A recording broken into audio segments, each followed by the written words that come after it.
Today on Notsam Wrestling, the first 3-hour Smackdown of the year is in the books. What needs to be done to keep the show interesting? How many WWE title changes should happen this week alone? What is going on with the AEW World title? What is going on with the WWE PLE library and so much more? It's 2026, and this is Notsam Wrestling.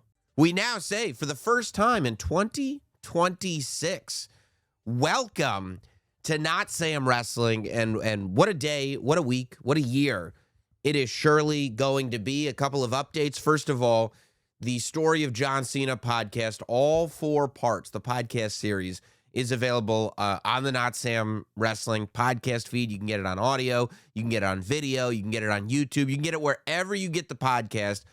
Total, it's somewhere around 5 hours of content of me talking about the career of John Cena in the WWE, broken up into 4 parts. Get the episodes. They'll be here.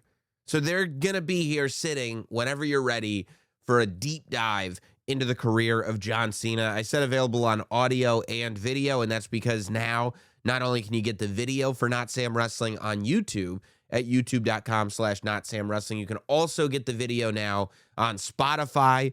So check that out. We'll be back on SiriusXM this week as well, doing Notsam Wrestling Live, as well as the morning show with a bunch of stuff that's going to be really, really fun for you guys planned for this week. So check that out. And here we are. It's 2026. We got plans for Notsam Wrestling, obviously, but we're going to be following along with the plans that pro wrestling has for us. And I think that the first big thing of 2026 has been the return of 3-hour Smackdowns. Now, listen, people are pessimistic about these 3-hour Smackdowns. 3 hours is a long time to watch wrestling. And when you've already got kind of multiple shows that are now over 2 hours, it starts to get to a point where it's like, okay, not only as a viewer, how much time am I allotting to professional wrestling? I think for most of us, if you're a regular listener of this podcast, probably most of your time. I know mine is. That's never really an issue for me. I mean, I'm literally going in right after I record this podcast. I'm headed out to the WWE house show in Bridgeport that I'm very, very excited about because there aren't so many house shows anymore. So to get out and go to an old school WWE holiday tour house show, it's a lot of fun. But also, what do you do to keep things interesting? You know, I think that there were people going into Friday going, 3 hours can be a haul for SmackDown. And there are a lot of people who've been watching 2-hour SmackDowns going like, I don't know, man, you got to get something going. You got to get something going. And I'm telling you, they hit hard with this first 3-hour SmackDown. So from the top of the show, first of all, I love that at the top of the show, Miz comes in through the crowd and kind of takes things over. That it didn't feel like paint by numbers. It didn't feel like, okay, everything is going according to plan. We didn't have the Miz music and entrance, and then the Miz comes out and cuts his promo, and then, no. Starting with the commentators talking, then the Miz is just, you hear his voice at first, and we go, oh, the Miz is really upset. The Miz, he's coming out of the crowd, he's talking into the mic, he's talking about being a locker room leader, and all this stuff is true about the Miz until, boom, Randy Orton's music hits. And right off the bat, within the first 5 minutes of the show, you've got an angry Miz taking over the show, and you've got Randy Orton returning to the WWE, which is something people have been waiting for months now. So Miz instantly changes his tune. Instead of saying, I'm the locker room leader, as I was saying, we're the locker room leaders, we this, we that. And of course, the Miz eats an RKO for his troubles. And everybody's very, very excited to see Randy Orton back. Go to commercial break, and the key part to Randy Orton's return happens right when they get backstage. He says hello to his old friend Cody Rhodes, but is looking at the title, and finally, after all the months, I mean, I since Randy Orton's been back in the WWE for a year and a half, I feel like there have been teases at least about Randy coming for this WWE title. Every time there was an interaction between Randy and Cody, familiar and happy as they were, Randy was always looking at that title. We finally got the thing. Randy says, Cody, once you're done with Drew, all due respect, I'm coming for that. And Cody's ready for it, and Cody's good to go. So, like, instantly, we're starting to pay things forward, and you get this feeling of you don't have to leave the show going, why is Randy Orton back? What's he going to do? What's he doing next? Now, and when are we going to get the Cody-Randy stuff? When are we going to get Randy fighting for the championship? When is all this going to happen? Well, shortly. Then you have backstage as well. Jordynne Grace is backstage now, considering whether or not she's going to go to SmackDown the same way Javon Evans has. And I really like this. You know, I think that this is a more effective way of bringing NXT talent up to the main roster than the draft is. The draft, when it's like, it's a bunch of people sitting in the Performance Center and somebody just gets announced that they're being drafted and coming up to Raw, and now we're going to interview you, or coming up to SmackDown and now we're going to interview you. The fact that it's a story. Like, sometimes you want that human interest thing.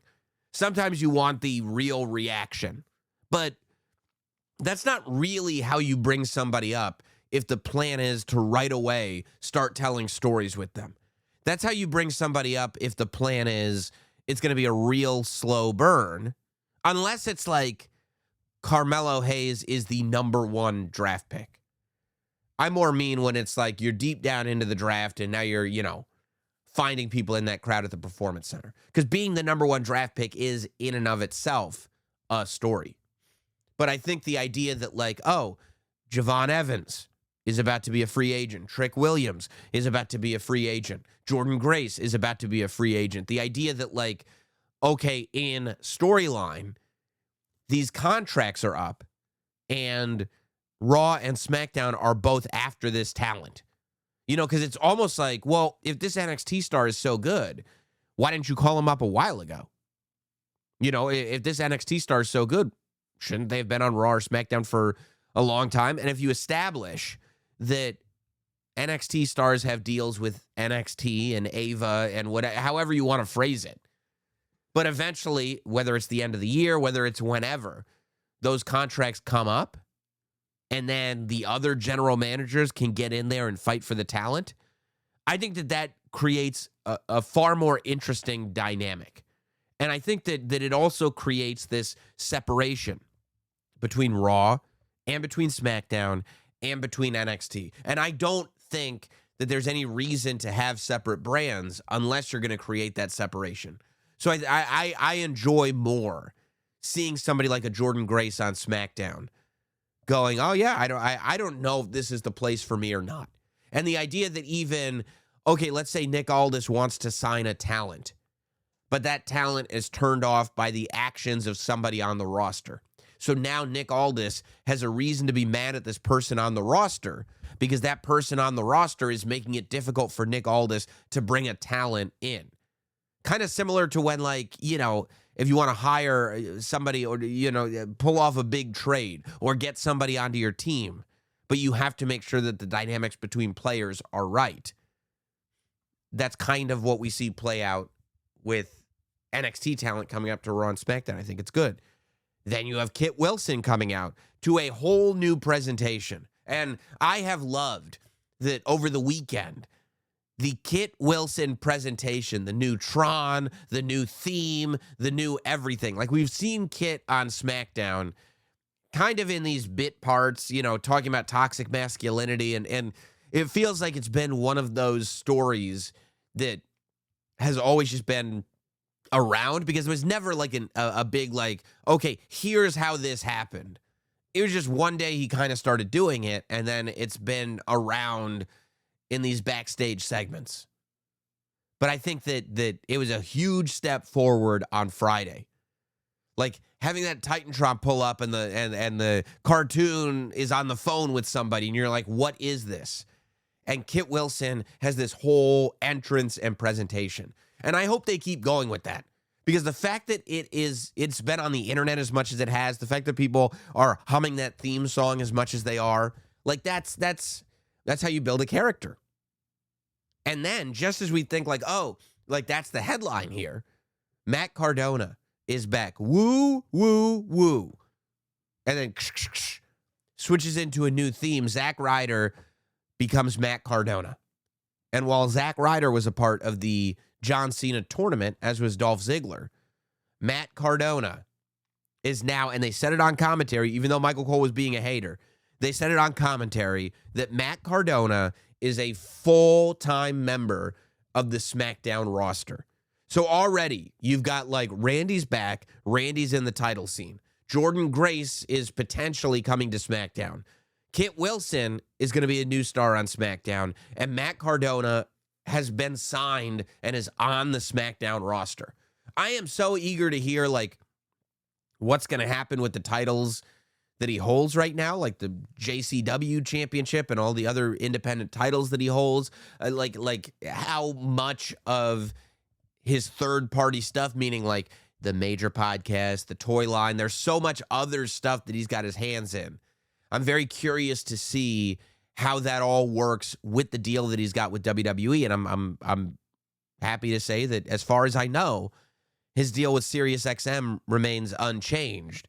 So on Tuesday, he'll be a part of the Broski Breakdown on Notsam Wrestling. So not only will that be live on Sirius, but I'm sure I'll get that up online for you guys to hear as well, to get that whole story. But Matt Cardona, which this is something that fans have been asking for years now, is back on SmackDown. And, it'll be really interesting to see how that story is told. And who is Matt Cardona going to be on SmackDown? Are they going to get into his backstory?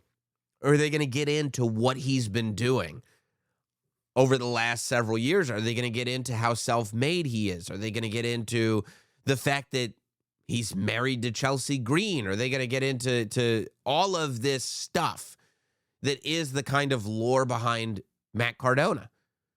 Because there's a lot there. Or are they going to start fresh and Matt Cardona is just going to be a WWE superstar and give us something else? It's really an accomplishment. And I hope he takes a lot of pride in the fact that he's back on SmackDown as Matt Cardona, because that's not to be taken for granted. There's an easy world where he comes back as Zack Ryder. For the most part, it's difficult. The WWE machine is so powerful that when you are a brand that is created inside that WWE bubble, the idea that you would leave the WWE, create a new brand under a new name, and then come back and that brand that you created is more valuable than the one created under the WWE roof, that's extremely rare, which is why you don't see it very often. That's why it was so crazy when Cody Rhodes came back fully as the American Nightmare, because that was to say, look, WWE is a business. They want to bring you back under whatever brand is the most valuable brand, whatever's going to make the most money. So in that case, it's like Cody Rhodes as the American Nightmare coming back to WWE with the same music, the same everything, which is a bigger deal business-wise than the old Cody coming back. And I think the fact that Matt Cardona was able to do that without ever signing a contract, I mean, listen, this guy was released 5 years ago from the WWE. And in 5 years, he never signed a contract. He didn't go to AEW. He wrestled in AEW. He wrestled a couple matches, but he never signed. He was never an AEW signed talent. Even in TNA, he wrestled a bunch in TNA, but he was never a TNA signed talent. He never did any of that. He just popped up everywhere. And the fact that for 5 years, he maintained relevancy. He was able to make a living in wrestling by wrestling.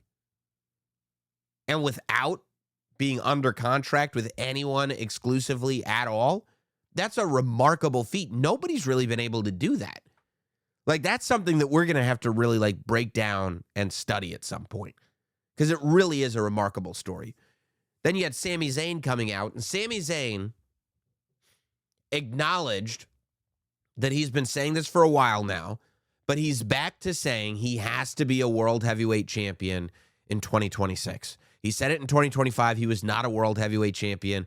He brought up his son being in in the audience at John Cena's last match and never being a world champion, even though he's associated with all these people who have held the World Heavyweight Championship and the WWE Championship. And I mean, I really think that this has to be the thing that eventually turns Sammy heel. That he needs to be WWE champion so bad that this thing that he's been doing hasn't been working, and so he's going to take it a step further. He's going to go over here. He's going to do things he wouldn't have done normally. But that's not going to happen just yet. I think that this could be the thing that launches him there, because he gets interrupted by Trick Williams, who just comes out looking like an absolute superstar, cuts his promo fabulously, and like instantly, I feel like, made a big impact on SmackDown and with people that probably had not watched NXT before. I mean, he said that he was doing it in his promo, but the fact is he looked like a star. He looked like a champion. It could not have been a better official SmackDown debut for Trick Williams. And like next week, he's got his first match with Dragon Lee. But like, yeah, I mean, I think that Trick and just the presence that he has and the way that he carries himself is going to be able to do very well very quickly on SmackDown. And, you know, the fact is that it's very difficult to sort of find your spot, especially as you head up more towards the top of the card right now. But Trick Williams feels like he belongs instantly. I thought it was really, really good. You had Julia winning the United States Championship, which I think they need to really establish who Julia is in 2026. Chelsea Green as United States champion works for me. I get that you want Julia to be a champion because you want her to be a high-profile woman on the roster. And I think that you have the ability to do that with her. I just think that you have to, like, I don't think that the story of who Julia is has fully been told yet, but I think it will be able to.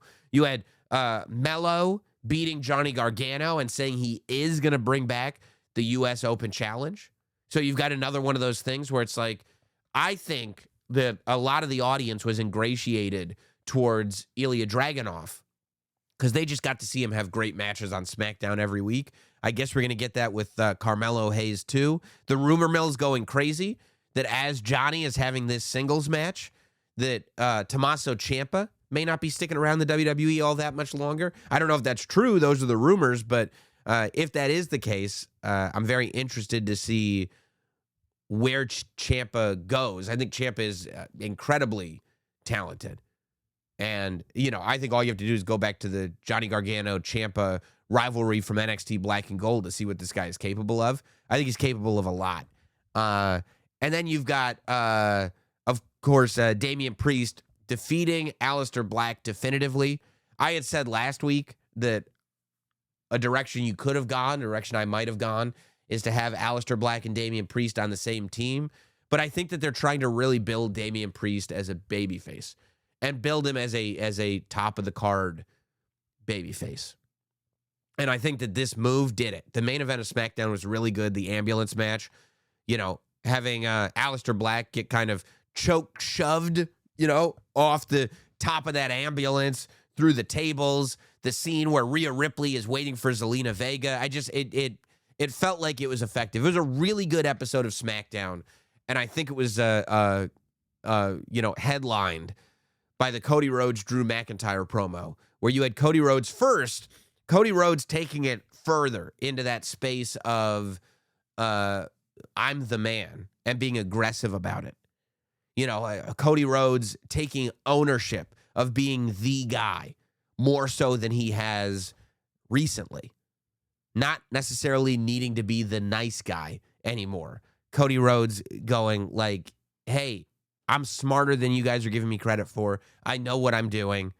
You know, bringing up the fact that he's working the Unreal cameras, you know, knowing that the Unreal cameras are on him and staying focused on saying what he's saying in front of those cameras for a reason.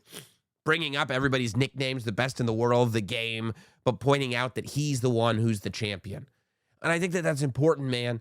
I think that that's important, by putting ownership on what a big deal that title is. That title, that gold belt, has only been held by Roman Reigns, John Cena, and Cody Rhodes. And so Cody should be pointing out that that's the level that he's playing at.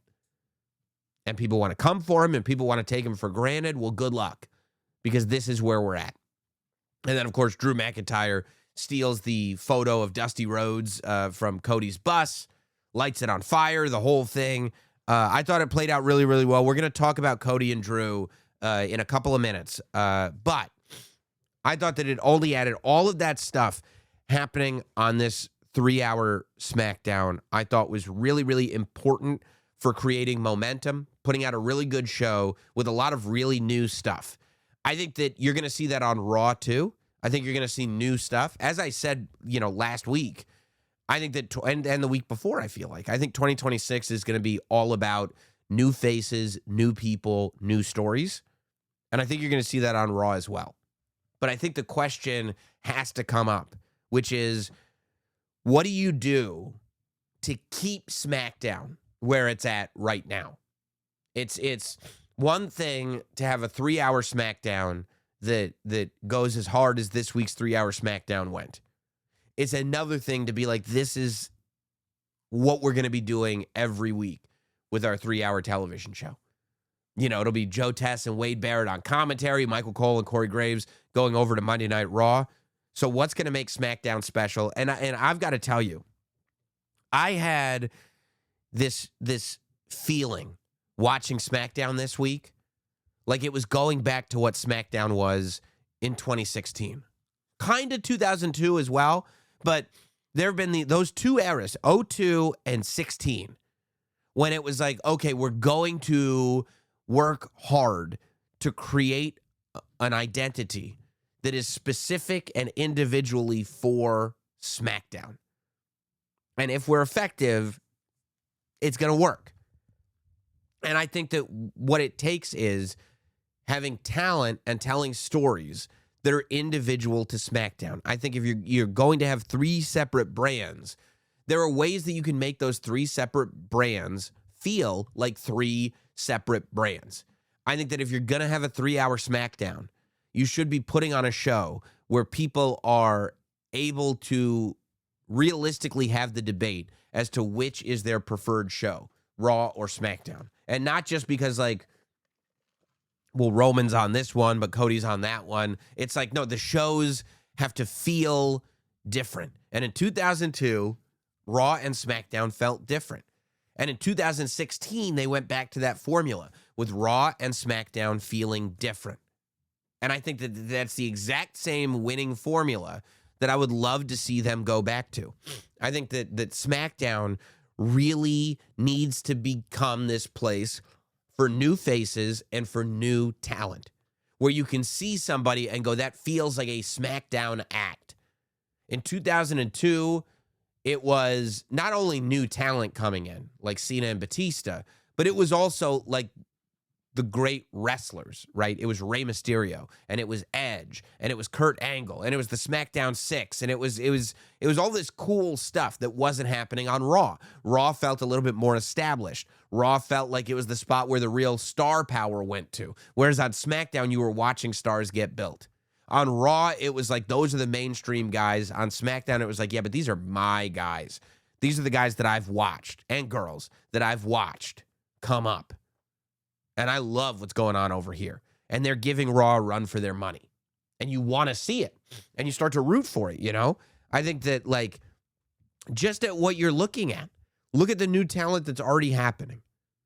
Trick Williams, Jordan Grace, Matt Cardona, a new Kit Wilson, Joe Hendry becoming more of a fixture on SmackDown because he was on the holiday episode, but then Miz referenced him. I think Joe Hendry on SmackDown, if you're going to sort of redefine that show, is a much better fit than Joe Hendry on NXT. We've seen a lot of Joe Hendry on NXT, especially because he was a part of NXT as the whole TNA saga was going on last year. Why not move Joe Hendry right up to SmackDown and have that be the place where it's like you're having matches like you have with Mello or Ilya, but you're also having acts They're a little bit outside the box, like Joe Hendry or Kit Wilson. And then you've got your star power like Cody Rhodes or Drew McIntyre or Damian Priest. Julia, like, coming into her own on SmackDown can be a great SmackDown story. Lash Legend rising to the occasion can be a great SmackDown story. You know, I'm assuming that we'll see new faces on Raw as well. I think it seems like Javon Evans is probably going to end up on Raw. There'll be new people on Raw, but I really hope that the emphasis on Raw is the star power. Gunther, Punk. When he gets back, Rollins. You still got new faces, Braun Breaker. But then you've got Logan Paul as well. Roman Reigns ends up on Raw. Like, all of this is going on Raw. And so you've got two different reasons to watch your two different shows, and both are good reasons. It's just a matter of creating two different universes so that people can have a real preference, but also it's two different needs that are being filled. You don't have to just watch one of the two. Use your two shows to fill two different needs. And then all of a sudden, the fact that you got a 3-hour SmackDown, it doesn't just feel like a blue version of Raw that's a little bit longer. It feels like, oh, okay, there's this other show going on, and they have 3 hours, and they use the 3 hours to put this new talent on and that new talent on and put on this awesome ambulance match and give, you know, Carmelo Hayes 2 or 3 segments. Like, cool stuff, you know? I think that that's going to be a massive difference maker when it comes to SmackDown being 3 hours long. I think, but I think that it can really make a huge difference, and I think that it will. Guys, we're going to get right back to it, but I want to let you know that Notsam Wrestling is brought to you by Progressive Insurance. You chose to hit play on this podcast today. Smart choice. Progressive, they love to help people who make smart choices. That's why they offer a tool called Auto Quote Explorer that allows you to compare your Progressive car insurance quote with rates from other companies. So you save time on the research and can enjoy savings when you choose the best rate for you. Give it a try after this episode at progressive.com.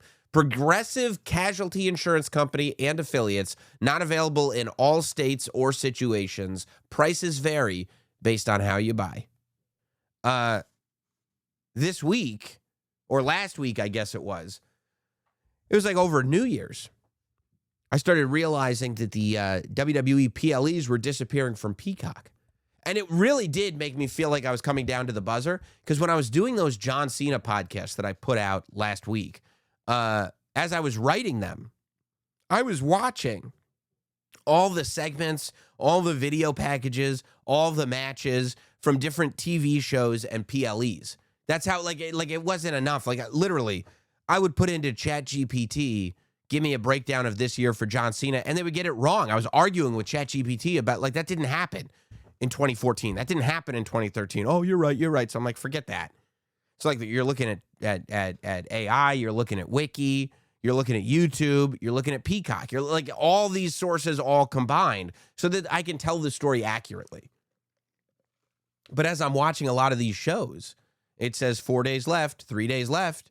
At one point when I'm watching I'm writing the last one, it's hours. This many hours left to watch this show.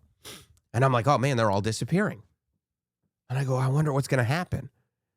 And then I turn on my Netflix, and like it just said, like, earlier in the week, coming soon, Greatest Royal Rumble, coming soon, In Your House Breakdown, just like really random WWE pay-per-views under the Netflix coming soon banner.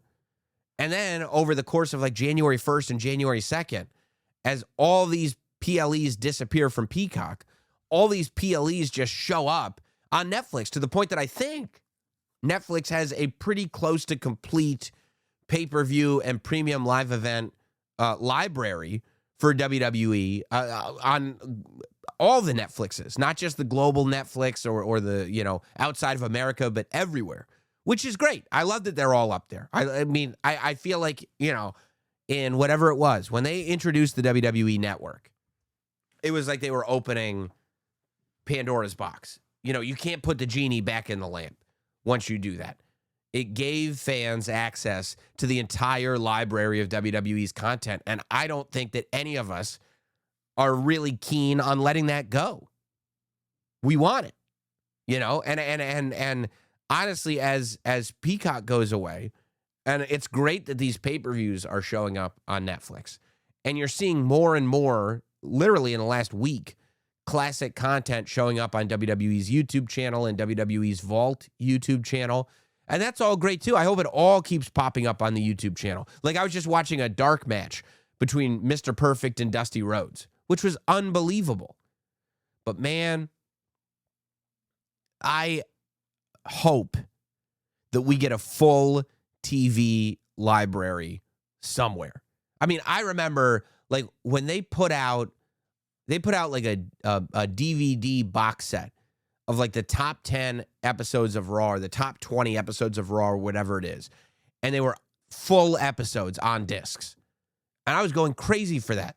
When they would put like one of the docs, like I remember they put out an Eddie Guerrero DVD, and it was posthumously, and they made special editions. And one store, like if you went to Best Buy, you could get it in a tin, and it also had the Smackdown tribute to Eddie Guerrero, which was the full episode. And if you went to some other store, like an FYE or something like that, it came with the Raw tribute to Eddie Guerrero, the full episode of Raw. And I'd be going crazy. I have them both, and I still have them somewhere. But anytime they released full TV episodes, I'd be like, I have to get it. When they started putting pay-per-views out on Blu-ray, I was like, well, I don't know if I need the Blu-ray. And then it said, but one of the bonus features on this Blu-ray is you have the full episode of Raw after WrestleMania or whatever it was. Oh my God, I have to have that. Because the idea of having these master recordings of WWE television, I'm like, I need that. Where can I get the full episodes? And I had stacks and stacks of VHS tapes, but the idea of the TV library, to me, and I think to a lot of wrestling fans, is just so important. There's a lot of us that just want to sit there and go through full years of content before we go to bed at night, whenever we do it. You know what I mean? Like if you're cleaning the house and you're doing vacuuming, or you're doing the dishes, or you're doing laundry, you just want to put it on in the background, have all the nitros in 1997 playing, and then go to the pay-per-views as you go. And on the WWE Network, I used to do stuff like that all the time. I remember when they first started getting episodes of like WWF Superstars and Wrestling Challenge and stuff like that. I was freaking out. I love that stuff, the stuff that I watched when I was a kid.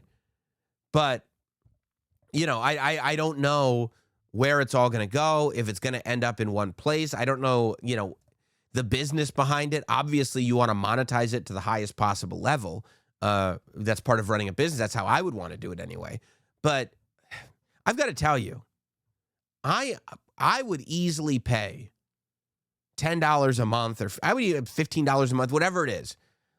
I would pay to have a streaming service back where it was just the WWE's television library. I don't even need, I'll keep, watching the live PLEs on ESPN.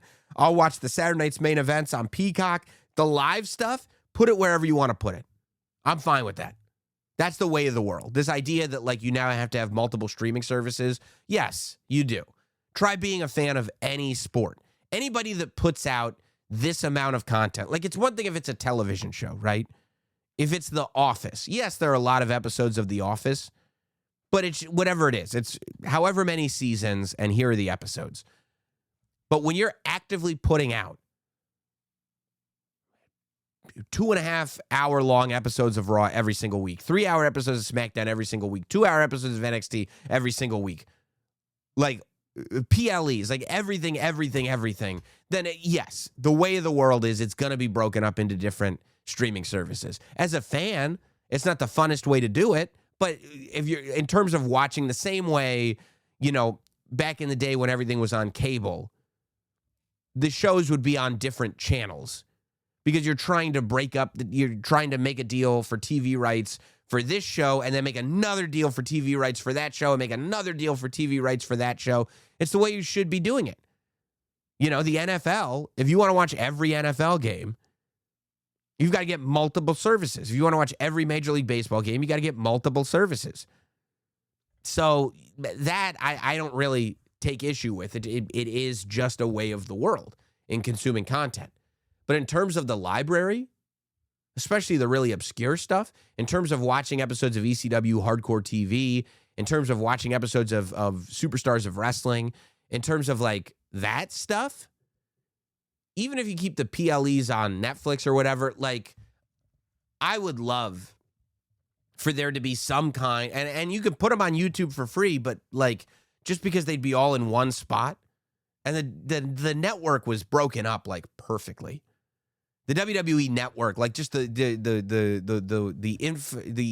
interface of it was like perfect, and just the way you went over everything. I would love for them to just have a streaming service and put commercial, do whatever you want to do.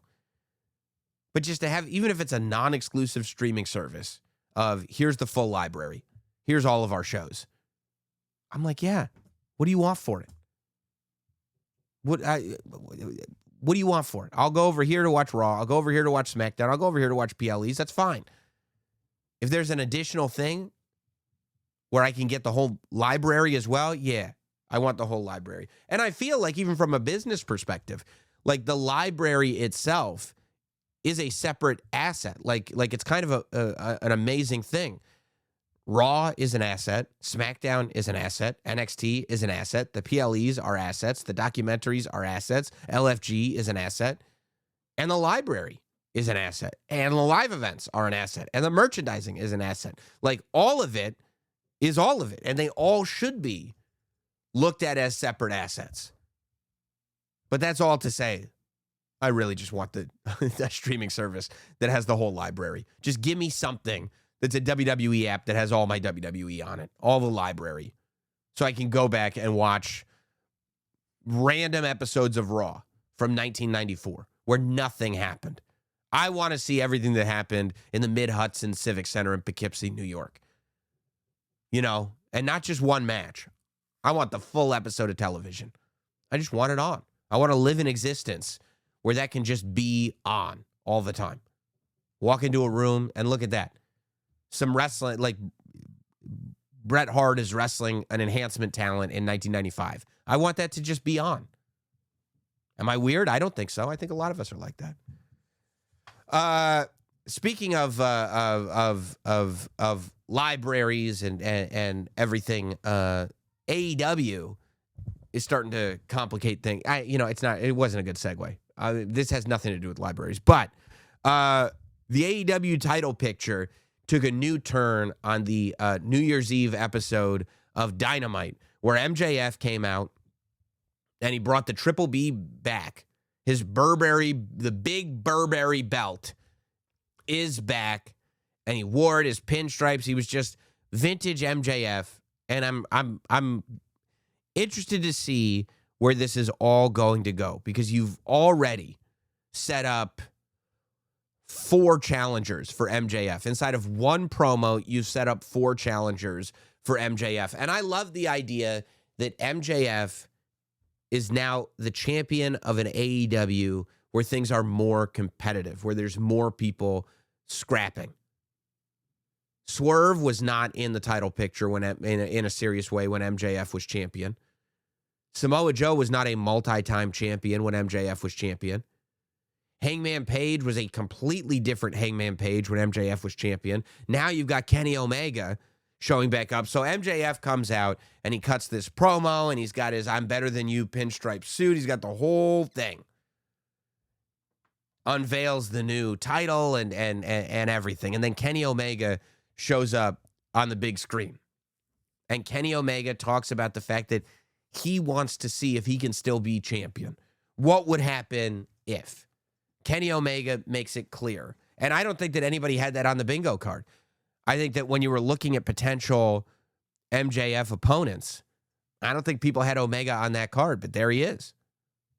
Then you've got Swerve and Hangman who come down from the crowd, and MJF runs away. And then Swerve and Hangman continued to beat up security after MJF ran away. Like, I've never seen a more unnecessary display of violence than Swerve and Hangman beating up security guards that were not stopping them from doing anything because MJF had already left. However, it was worth it to see the buckshot off of Swerve's back the way Hangman did it.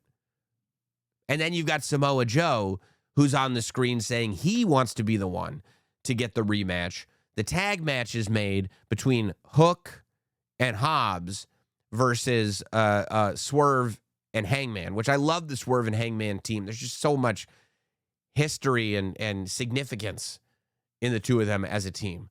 But I think that the fact that you've got all four of those people all coming after MJF is a good thing.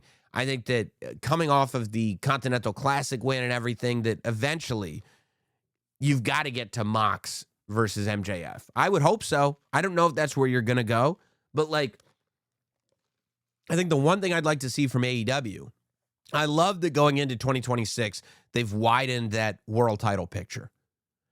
I think that AEW for a long time has had this thing where they'll have multiple stories going on at the same time, but they all exist completely separately.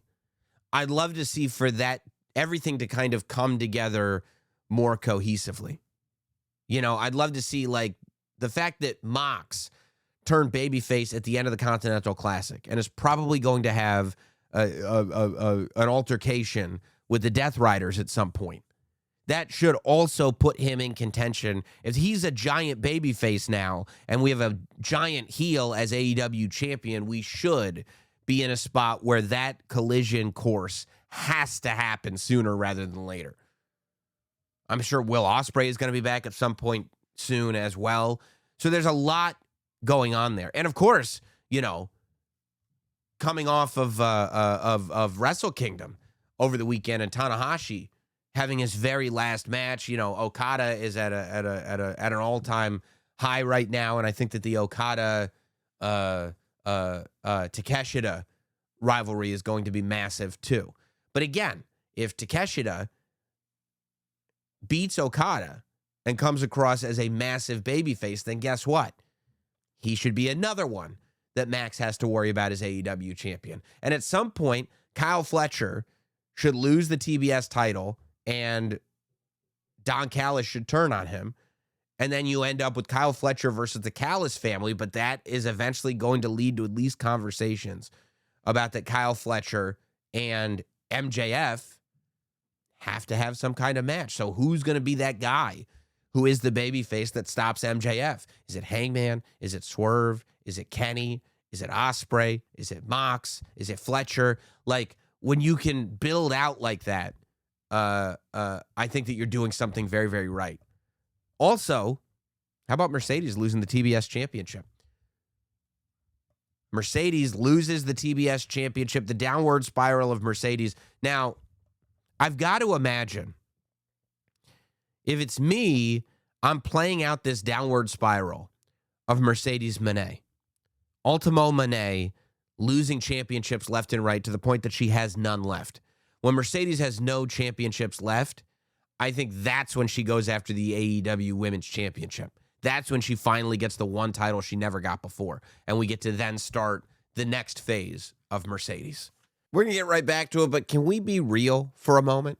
You know, it's true. Confidence in the bedroom changes everything. When you know you can perform there, that confidence, it's gonna carry into every part of your life.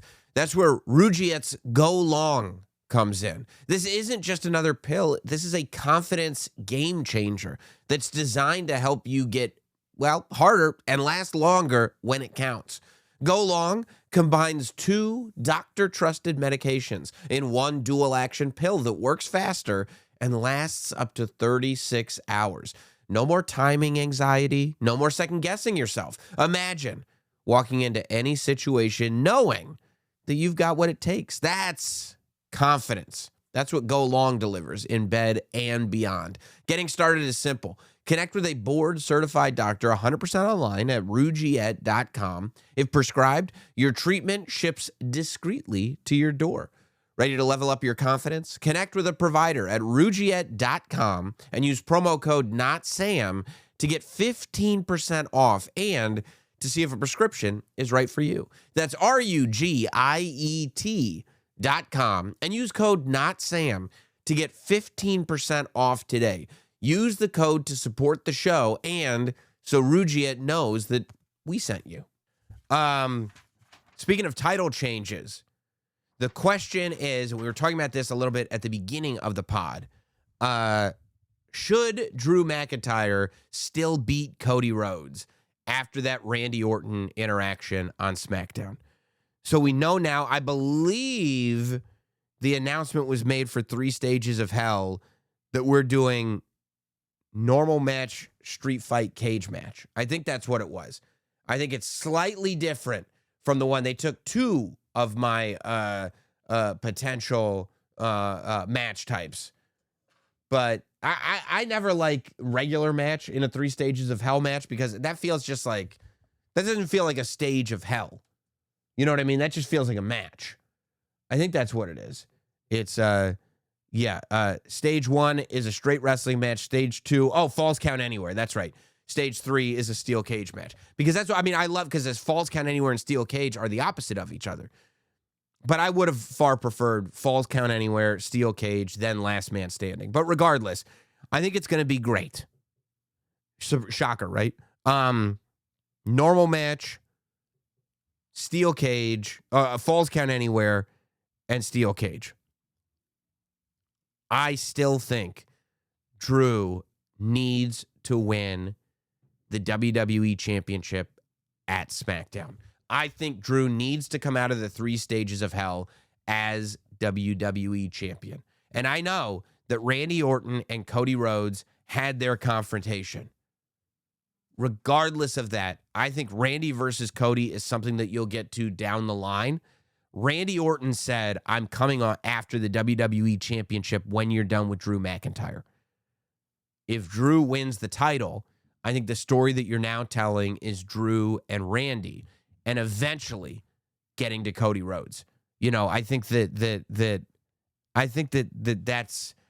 how it has to happen. You know, I think that not only because now Cody Rhodes is more aggressive, and I think that losing the title is going to make him even more aggressive and fighting for it harder.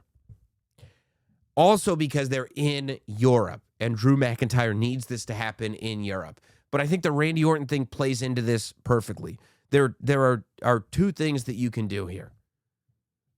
You can have Drew McIntyre hold that title and have Drew versus Randy be your program, and you can go to Royal Rumble with Drew McIntyre versus Randy Orton for the title and this and that. Or you can tell a different story, right? You could have the Drew Randy story be kind of a red herring. Because you can still go to Cody and Randy at WrestleMania. You know, you can still do that because you can have Cody win the title back before WrestleMania. Like, keep it unpredictable that way. You know, I think you could have Cody and Randy both in the Royal Rumble. Find somebody else for Drew McIntyre to face. Another reason. You know, I think that the same way MJF has all these opponents, if Drew McIntyre wins the WWE Championship, then I think Damian Priest should step right up and say, I want a shot at that title. You know, I think there are plenty of people to do it. But I think you could have Cody and Randy both in the Royal Rumble and have Randy win that Royal Rumble and have Cody be hopeless. Maybe have Randy even eliminate Cody from the Royal Rumble. And then you start telling this story of Randy and Drew, but it's a red herring. Because Cody is actually able to win the title back from Drew. And now he gets his revenge on Randy for eliminating him. And now you go to Randy versus Cody for the title at WrestleMania when you thought it was going to be Randy versus Drew. I think that could be a lot of fun. I just think that there are a lot of different stories to tell with Drew McIntyre winning that title. And I also think, again, keeping interest in SmackDown, having that 3-hour SmackDown, if the first week was what we saw and the next week is Drew beating Cody and getting the title, SmackDown's going to be must watch. And you can get to everywhere that you're trying to go any different number of ways, you know? But it's 100% what I would do. You know, I think there are, I think for a while, I think that it should be the only title that changes hands over the course of the week, right? On Monday Night Raw. By the way, on Monday Night Raw, first of all, Adam Pearce over the weekend is getting very cheeky. He said break the walls down in his Twitter video. We could be getting Jericho on Monday Night Raw. We may be in emergency podcast territory after Raw for sure, especially with the title matches involved too. This is what we've got for Raw. Potential Jericho. Who knows?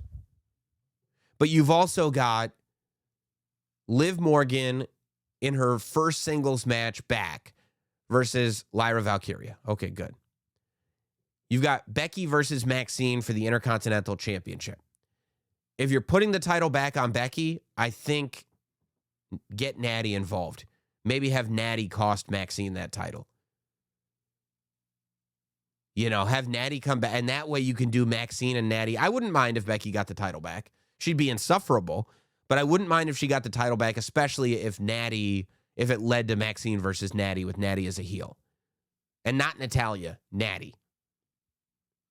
I think that the Kabuki Warriors should keep the Women's Tag Team Championship because I think that this should be the beginning of the destruction of that relationship between Rhea Ripley and Io Sky. And I kind of, now that I really want Drew to beat Cody, I think CM Punk should retain. I wouldn't mind it if Drew was the only one to win a championship. It could be all the titles switching or none of them. But at this point, I think I have CM Punk retain and Drew McIntyre win on SmackDown. I think that's the way I would go.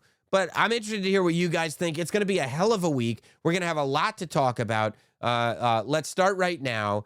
NotSamWrestling@gmail.com is the email address. That's NotSamWrestling@gmail.com. Let's go to Hard Pass.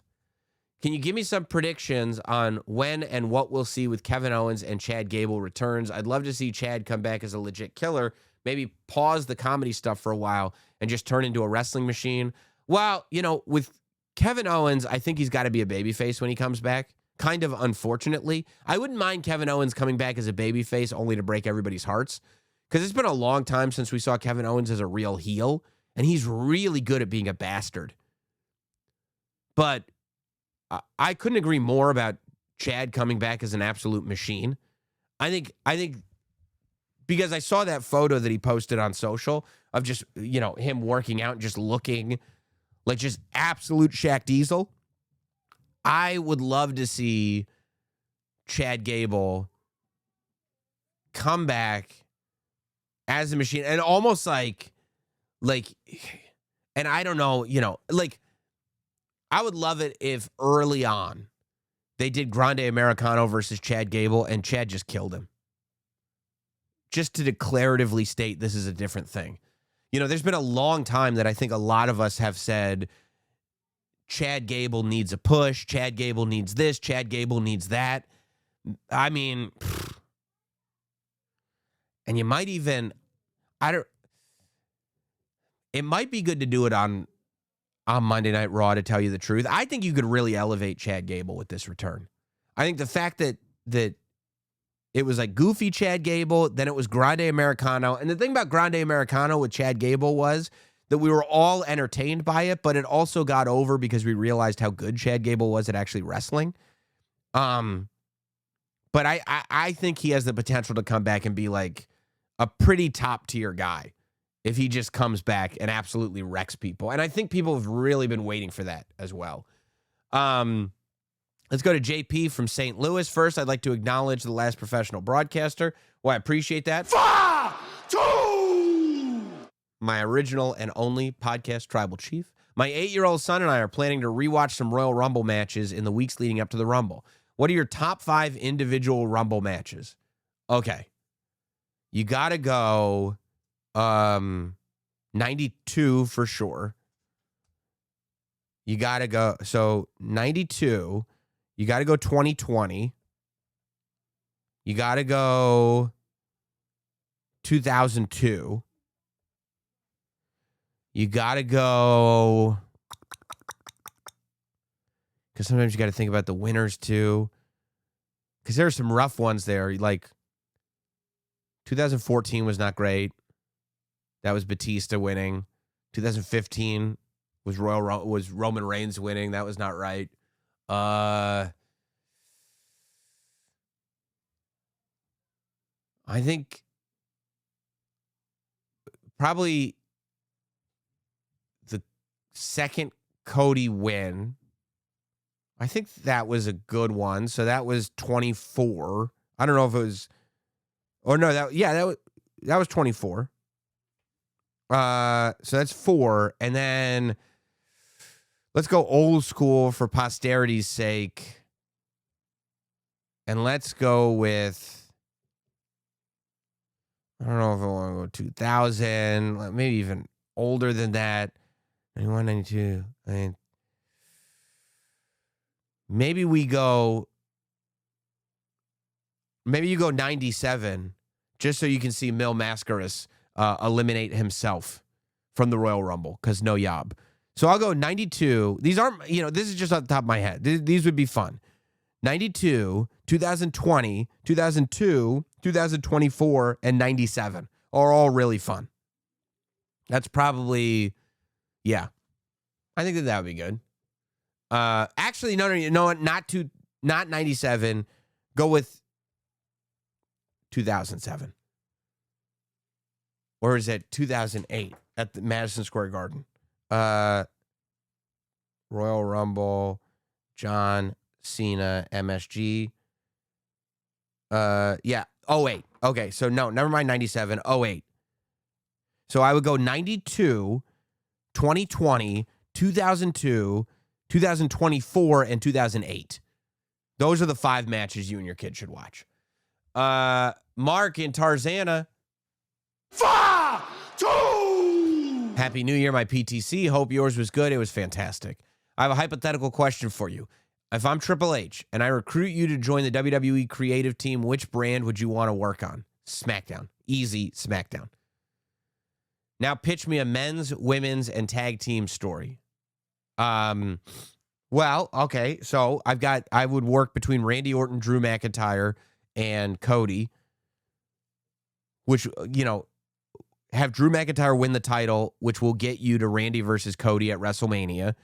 For the tag team, I would have the MFTs just absolutely dominating. I think in the tag team scene, you could have them become beasts. And then the women's, it would be all about, it would be all about elevating Julia, because I think you can.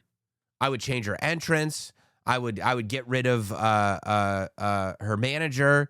I would have her manager go elsewhere. No offense to her, but yeah, it would be all about elevating Julia. I'm not going to get into the specifics of it right now, but let's see. This is from Nicole, who writes in, my OPTC, after listening to all 4 parts of your amazing John Cena masterpiece, you are the GOAT of podcasting and wrestling journalism. I appreciate that. I wince a little bit when you say wrestling journalism, but I will accept GOAT of podcasting. I was lucky enough to be in the crowd for John Cena versus AJ Styles in Perth. I love that. I was that moved by their performance that I went to great lengths to purchase the John Cena farewell belt. That's awesome. So you have the Perth John Cena Championship. That's great. WWE shop did not ship to Australia. I had great neighbors. That's great. I'm curious about the making of the John Cena story. When did the idea come to you to undertake this massive project, and what was your research process, and how long did it take to collate and write? And lastly, how many days to film and edit? Well, I mean, if you watch them, they're one take. Most of the episodes I did multiple times. I'll be 100% honest with you, but it's one take on those shows. And the audio is right there with it. So like the audio video is one take, which is crazy. It took many days. They're all completely written. I think it's like 60 or more pages total between all 4 shows. And it really was a matter of, like, especially for that first one, I watched pretty much every SmackDown segment that John was in. and was watching the pay-per-views as well, watching all the video packages that helped tell the stories, going through all the YouTube videos that were posted, going through all the Wikipedia, going through the bullet points on ChatGPT, like going through all of it, and then also jogging my memory, right? And I would ask myself, can I answer this question? And just looking up every single piece, like not like what did he do in broad strokes next, but what did he do on TV the next week? How did he get here? And how can I tell that story? So that really was, I mean, it was hours and hours and hours of intensive stuff. And when did I come up with it? Probably October-ish. And I didn't start working on it until after Thanksgiving, but October-ish is when I came up with it, I think. Thank you very much, by the way, for the compliments. This will be the last email. This is not a question, so I'll say this will be the last email. Oh, my buddy Avik. Avik, what's the haps from London? First of all, what is a cool wrestling-related gift you got for Christmas? My bro got me the Roots of Fight Ric Flair jacket. Secondly, which feud will get your juices flowing in WWE for Matt Cardona? That's a good question. Hard to say. I don't know who Matt Cardona is in the WWE at the moment, but I'd love to see, I think like a Matt Cardona versus like one of the new NXT signees. Matt Cardona kind of taking his position as a veteran, I think would be really good and really interesting and something we haven't seen from him. In terms of the wrestling-related gift, it had to be, my wife was able to find me a T-shirt. I got a T-shirt from every John Cena tour stop that I was there in person for. And my wife was able, except I never got one from Fanatics Fest. And my wife was able to find me and pay an exorbitant fee for the John Cena Fanatics Fest T-shirt, which I got that. And I posted it on the Notsam Wrestling Instagram page, which if you're not following, you should. It's Instagram/Notsam Wrestling. So check that out. I appreciate all you guys hanging out. We're going to have a lot to talk about this week. We'll be on SiriusXM talking about it. We'll have podcasts coming out all week long, I'm sure. We'll have interviews this week. It's going to be a big week. I can't wait to talk about everything. Have a good one. Make sure you're subscribed on YouTube, all audio platforms, and we'll see you soon. Have a good one, everybody.